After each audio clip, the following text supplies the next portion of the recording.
Brace yourselves, folks. It is election season.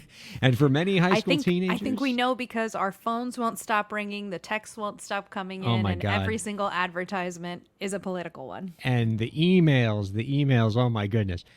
Well, for many high school teenagers, Sarah, it is the first time that they will be eligible to vote. It's always an exciting time.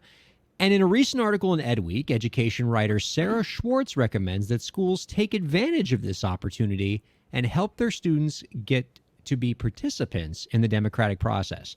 School-organized voter registration drives can be valuable here. From the article, quote, surveys show that teenagers are more likely than older adults to say that the complexity of the registration process deterred them from voting. But schools can be ideal venues to dispel some of that confusion and answer students' questions, end quote. The school setting also provides students with a neutral, nonpartisan space for students to learn about voting without facing pressure to pick a certain candidate or political party. While many states have policies in place to formalize school-based voter registration efforts, not all schools are getting the resources and support needed to make it happen. The article recommends that school districts should be creating support systems so that schools are aware of registration requirements and know how to get students ready to go to the polls. The article also recommends that schools have their students help out in designing voter registration campaigns on their campus because that'll get them more engaged in the process. That was a theme I was seeing a lot from reading this article and doing some outside research on this, Sarah, that these voter registration school-based campaigns need external support from school districts. This is a lot for schools to have to do on their own. The voter registration rules can be very complicated for new voters. Many of the teachers and administrators on a campus have been voting for years. They don't necessarily know what the requirements are to register for the first time.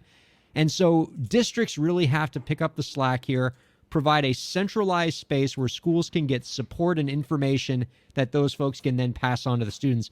And I love the idea of the students playing a role in creating materials and help leading these voter registration drives on their campus.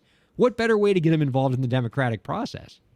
Yeah, so I immediately, when you were talking about the difficulties of young adults getting registered for voting, I immediately was taken back to my own experience as a teacher. Although I never was involved in a voters registration drive as a teacher, what I have been involved in many, many, many, many times is helping students register for things like the SAT and the ACT. And speaking of labyrinthian registration processes. Yes, so you know what I'm talking about. If you are not familiar, the amount of time it takes for a person to register with the website and get all the information that is requested to be able to register for these exams is extensive. And I tell students it's going to take 45 minutes to an hour if you have all of your documentation in front of you, right? Which is, you might need your transcripts, you need your social security card, there are identification documents that you need in front of you. And having someone who knows what they're going to ask and walk you through it is not just comforting and good practice as far as an educator's standpoint, but I cannot tell you how many of our students, if they do not complete the process in front of us, they will never do it. Yep. That is a barrier that does not get crossed on their own, right? So if I say, well, I'm going to leave you here and you take care of the rest, crickets. It will not happen. And so it's disappointing sometimes as an educator when you know that the students in front of you have a desire to do something, but you see that these outside barriers are going to be prohibitive of them actually completing it. And just like voting, right? Or just like SAT registration, I should say, voting is a huge, important step for them. And it's something that this guidance is really needed.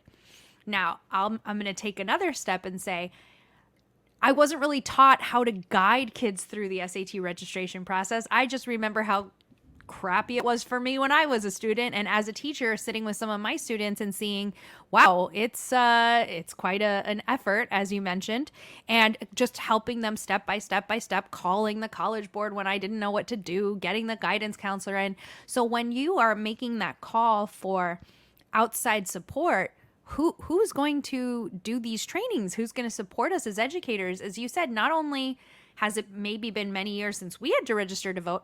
We don't know what's required. Can we tell them ahead of time? You need to have this documentation, that documentation, get a checklist ready so that they know what they'll need to do. I think there are also a lot of misconceptions when it comes to voter registration, right? So do they have to be 18? When can they register? How long before an actual, November 7th election do they have to be registered for them to be legally able to vote in that election? Like, I can think of 1,000 questions that might come up for these students as, they're starting to register, and an educator may not know the answer to any of those questions. That's right. It has to be something where there needs to be procedures built. There needs to be offices built. There needs to be somebody at the district and on the school campus where this is part of their job description. It can't just be aspirational, right? A lot of these states that have passed laws saying that we need to create voter registration drives on school campuses, the law doesn't say much more than you have to do it, but there's no support, there's no procedures, there's no processes. Oftentimes, it's just a principal being given a stack of voter registration cards from the Secretary of State's office and assuming that principal is going to know what to do and have the time and resources to be able to do it. And given how important the democratic process is, some might say at least equally important to registering for the SAT, this is something that we want to make sure that schools are ready to do. And it's particularly now, Sarah, as you and I are always talking about how schools are trying to redouble their efforts in investing in civics education, right? We're hearing about civics a lot, more and more. We want students to learn civics. What better way to give students civics education than to make sure that they walk out of high school becoming participants in the democratic process and becoming voters? Well said, Ryan. That's a great point. Now, sorry, go ahead. No. Go ahead. I was going to say, and while I have people on this topic, and maybe there are a few policymakers listening, I do want to throw in my completely out there crazy proposal for encouraging more young people to vote. And even though this is outlandish, every person that I've ever promoted this to goes, yeah, I'm down with that. I think I could go with that.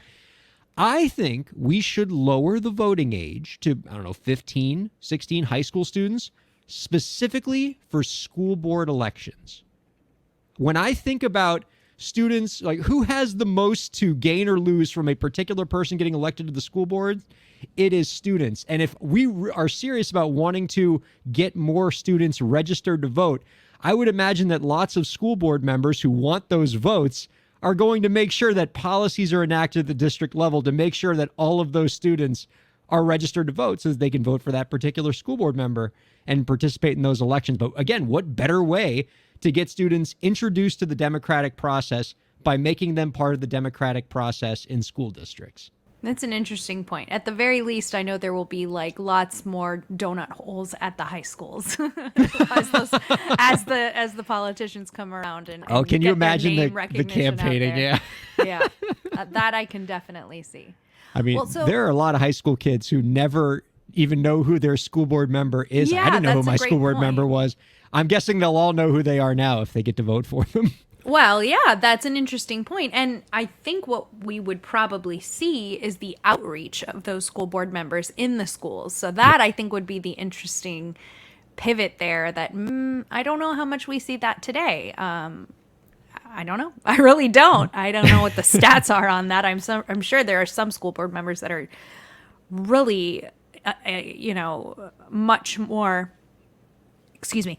I know there are some that are much more diligent about going out into schools than others, but yeah, it'd be interesting to see what that outreach would look like.